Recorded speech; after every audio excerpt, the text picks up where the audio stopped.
The group of archaeologists has been hard at work near the Knisley, a modern Turkish city. And no, their efforts did not include visiting the numerous renowned spa hotels in the area. You have to understand that these specialists made the decision to concentrate on the region that had been the Roman Empire's hub.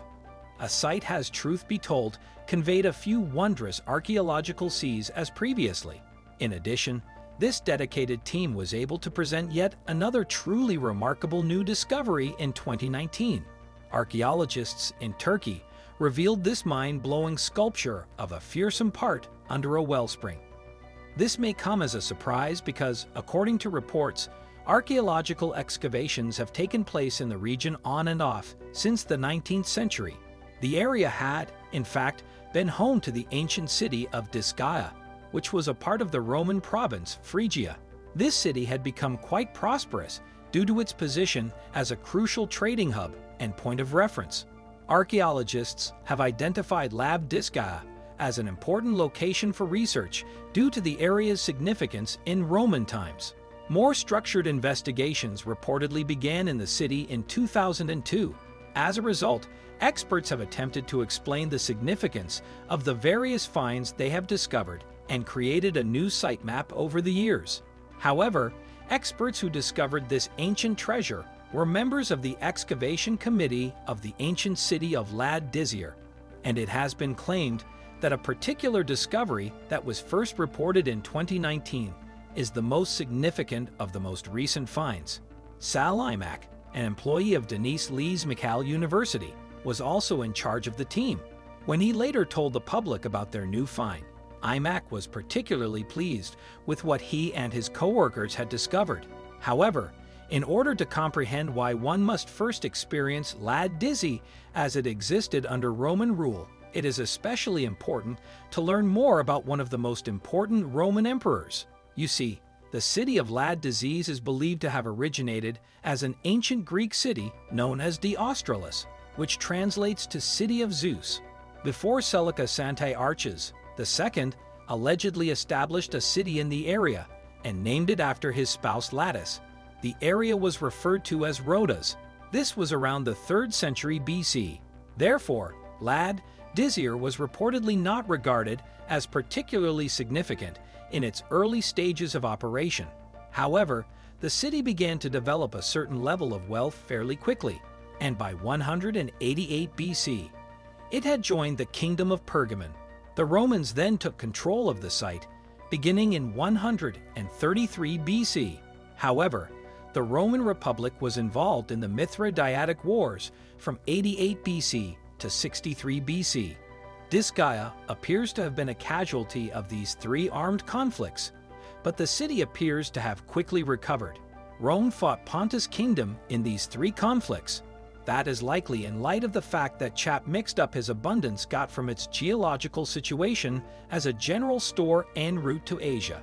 So as the Roman Republic arrived at its end, and the Roman domain previously arose, the city took advantage that quickly developed to turn into an imperative focus of financial movement. As a matter of fact, and consistently a lot of cash and products would go through. However, Lad Disgaea's location in a seismically active area was one of its geological drawbacks.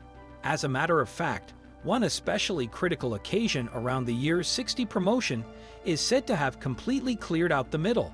However, it appears that the locals had insisted on rebuilding the city without the assistance of the Roman Empire. The city dwellers then reportedly reconstructed the previous decision in an even more grandiose manner using their own funds. It appears that its wealthier residents contributed to the construction of temples, theaters, and other communal facilities. In the end, Rome agreed to make Dizzy a free city, which meant that it could generally run its own affairs. That Lad Dizzier was clearly a significant city during the Roman Empire, and it appears to have maintained its prominence well into the Byzantine Empire. Landis-Aya is said to have been ruined by Turkish and Mongolian assaults in the Middle Ages, despite the fact that the site prospered under a number of Byzantine rulers. However, during its long period of prominence during the Roman era, many leaders came and went. However, there was one person in particular who appeared to be a particularly significant figure for the once important city. This was Trajan, the emperor, who ruled from 98 to 117. In fact, AD.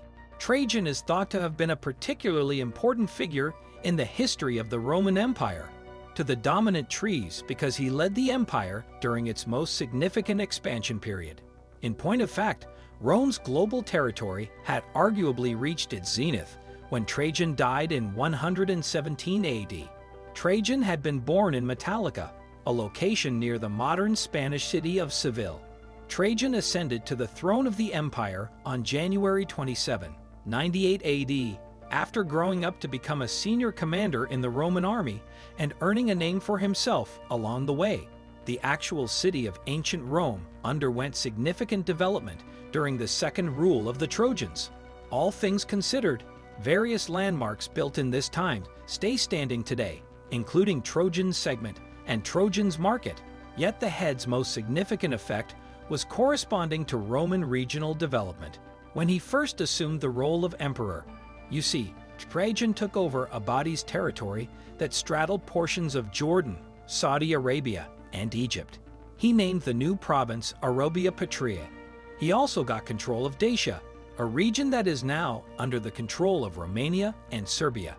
This was a key procurement because of the great degrees of gold found there. Sovereign Trajan likewise later battled against the Parthian domain of Old Iran. In the end, he and his forces prevailed, and the Romans gained control of Armenia and Mesopotamia. And the Roman Empire grew to its greatest extent ever during his lifetime as a result of these military victories. In point of fact, Trajan was given the official title of Optimus Princeps, which means the best ruler. However, in the middle of 117 AD, while he was on a ship, he got sick. He passed away on August 8 of that same year, aged 63, in the town of Selinus. However, while Trajan was unquestionably a significant figure throughout the Roman Empire, additionally, he had particular ties to the city of Los Angeles, which was even more startling. Some sources even assert that the emperor funneled substantial sums of money into the area, an act that the locals appear to have acknowledged. The statue and a significant inscription were also discovered, according to the Archaeologists. One of Roman society's most important rules, the so-called water law, is said to have been described in detail in this lettering. As we probably are aware, all things considered, the progress was imaginative concerning its water frameworks. However, these should have been managed. Therefore, even though a network of pipes carried water throughout numerous Roman urban centers, it was essential that residents did not divert the flow for personal gain. To put it another way, the entire solar system would not have been able to function properly if things had ever gotten out of hand. As a result, the water law sought to maintain order. Additionally, those who tampered with the solar system were subject to significant fines, as stipulated by the water law. Disgaea inland. For instance, individuals accused of causing damage to the pipes or contaminating the water supply would have been required to pay up to 12,500 denarii. Since the water law specifically prohibits the supply of water, this would have been an extremely punitive sum at the time. It is against the law to use the city water for free or for private use. In English, the law says that no one can use this water for agriculture if they have farms close to the water channels. Interestingly, the imagery on the statue of Trajan that imac and his team found actually refers to the water law. In the middle, there is a water cannon. The griffin extended their front legs toward the water bowl. The lead archaeologist informed her of the Daily News. Given the water law, it demonstrates that he was an emperor who established a travertine arched waterway for young disgaea. In addition, imac explained that it is believed that Trajan contributed 30,000 denarii to the lad dizzier water system. The archaeologist claimed that this would have been more than 50,000 people today. As a result, imac hypothesized that the city residents constructed the massive statue of Trojans and positioned it near a fountain. He says that the sculpture was made with such precision that its creator probably used Trajan as a model directly. The portrait features on the emperor's face are really intricate and detailed, so it must have been created by an artist who saw the emperor in person and told her the daily news. The sculpture was allegedly exhumed from underneath the drinking fountain in no less than 356 unique parts. The figure had apparently parted in this manner after a tremor had struck the city, leaving the work covered in the ground. However, despite this damage, the experts were able to successfully rebuild the massive statue. The figure is really remembered to go back 1906 years to the year 113 promotion. Additionally, if this date is accurate, it indicates that the work was completed just 4 years prior to Trajan's death. However, despite its considerable age, the statue has endured centuries with remarkable stability. However, as was mentioned earlier, the statue is just one of many recent finds that have been discovered in the vicinity of Knisley's time. Throughout the long-term truth be told, experts have unearthed numerous curios and developments. Sarcophagi, temples, baths, and a stadium are just a few examples of these. Thanks for watching. If you want to see more videos like this, be sure to subscribe and hit that notification bell so you never miss a thing.